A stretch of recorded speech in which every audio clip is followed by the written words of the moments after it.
Bien se connaître, c'est très important pour un tas de raisons, mais surtout pour savoir ce qui est bon pour vous. Alors souvent on croit que pour apprendre à se connaître, le meilleur moyen c'est de faire des tests de personnalité.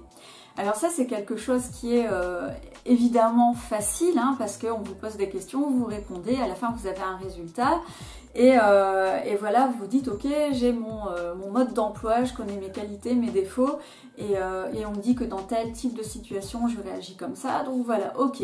Mais en fait il y a un moyen différent d'apprendre à vous connaître et qui peut vous amener au même résultat et qui je trouve est encore plus efficace parce qu'il est ancré dans l'instant présent. Donc ça correspond vraiment à votre réalité actuelle.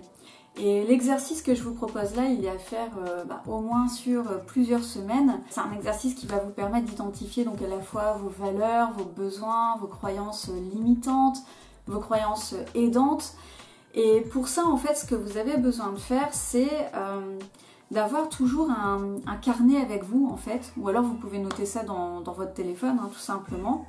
Et à chaque fois que vous allez ressentir une émotion vive, dans le positif comme dans le négatif, alors vous décrivez juste la situation, donc que vous soyez acteur de cette situation ou spectateur, peu importe. Mais en tout cas, il se passe quelque chose, vous ressentez une sensation très vive. Décrivez la situation. Et en fait, par la suite, vous allez revenir à ce que vous avez écrit et vous allez analyser un petit peu tout ça. Les questions que vous allez pouvoir vous poser, c'est ok, quand j'ai ressenti telle chose, qu'est-ce qui a été touché chez moi concrètement? Bon, pour vous expliquer ça, il va falloir que je vous donne des exemples précis. Donc à mon avis, je vais faire pas mal de cuts dans cette vidéo. Mais c'est pas grave, l'important c'est que vous compreniez l'exercice. Admettons, vous voyez quelqu'un dans la rue qui fait tomber ses affaires et alors il y a certaines personnes qui passent comme ça sans rien faire et il y a une personne qui va, d'ailleurs ce sera peut-être vous, qui va ramasser les affaires et les donner donc à la personne en question. Là en fait vous pouvez noter à côté l'entraide. Peut-être que c'est ça qui vous a vraiment procuré de la joie, c'est le fait de voir cette notion d'entraide sous vos yeux. Donc ça veut dire que c'est quelque chose qui est vraiment important pour vous, qui est une de vos valeurs.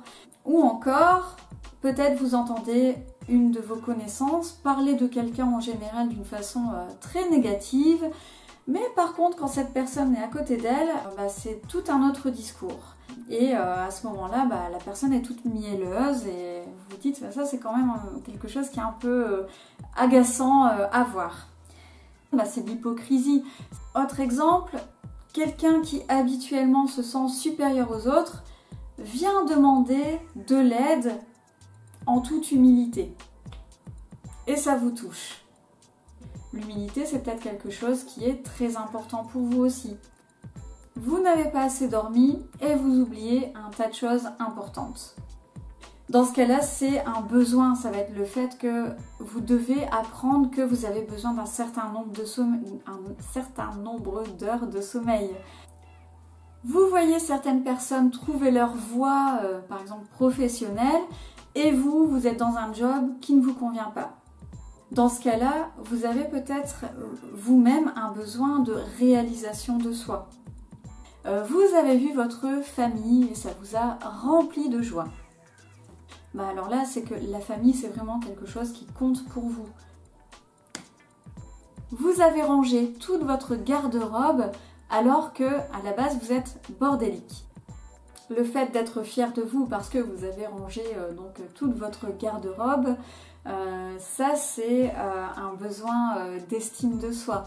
Donc vraiment le fait de faire des choses qui vous rendent fier de vous. Bon, je vais peut-être m'arrêter là pour les exemples. Donc en fait, ce qui est intéressant, une fois que vous avez noté toutes ces choses qui vous ont procuré des sensations positives ou négatives, assez intenses quand même, il faut que ce soit significatif, c'est de vous demander qu'est-ce qui a été touché chez moi finalement. Et là, vous allez tomber sur des besoins, des valeurs et aussi parfois Ce que vous pouvez noter, j'ai oublié de vous dire, c'est si vous avez envie de faire quelque chose et que vous vous dites non, c'est pas pour moi, évidemment là vous êtes sur une croyance limitante, mais c'est aussi intéressant de le noter quelque part. Donc dans cette même liste, hein, voilà, par exemple j'ai vu quelqu'un qui a réussi à faire telle chose, mais voilà, ça m'a donné vraiment envie de le faire moi aussi, mais non, je me suis dit que c'était pas pour moi, vous le notez. Et par la suite, vous allez vous poser la question suivante, c'est qu'est-ce qui me fait dire que c'est pas pour moi? Et à ce moment-là, vous allez avoir une belle croyance limitante, et c'est aussi quelque chose qui est intéressant à savoir dans le fait d'apprendre à vous connaître,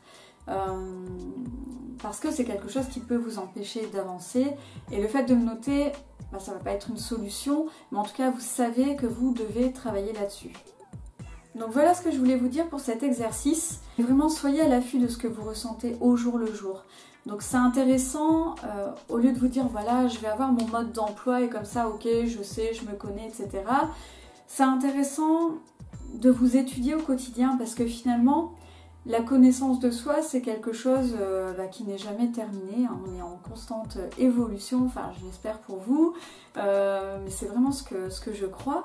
Et ce qui est bien, c'est qu'à la fin, vous allez savoir voilà, ce qui est important pour vous, ce que vous acceptez, ce que vous détestez, ce qui va vous permettre en fait de faire effectivement de meilleurs choix quand ce sera nécessaire, et peut-être aussi de choisir les bonnes personnes, que ce soit en amitié ou en amour.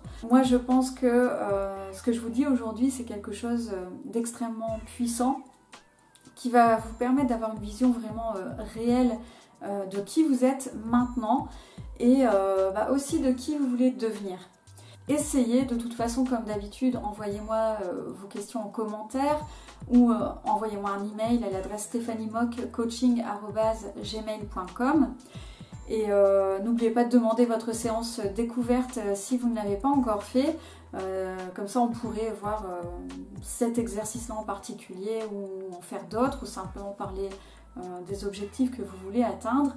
Voilà, c'est tout pour aujourd'hui, donc n'hésitez pas à me contacter si nécessaire. N'oubliez pas de vous abonner si ce n'est pas déjà fait, de partager la vidéo si vous pensez qu'elle peut intéresser d'autres personnes.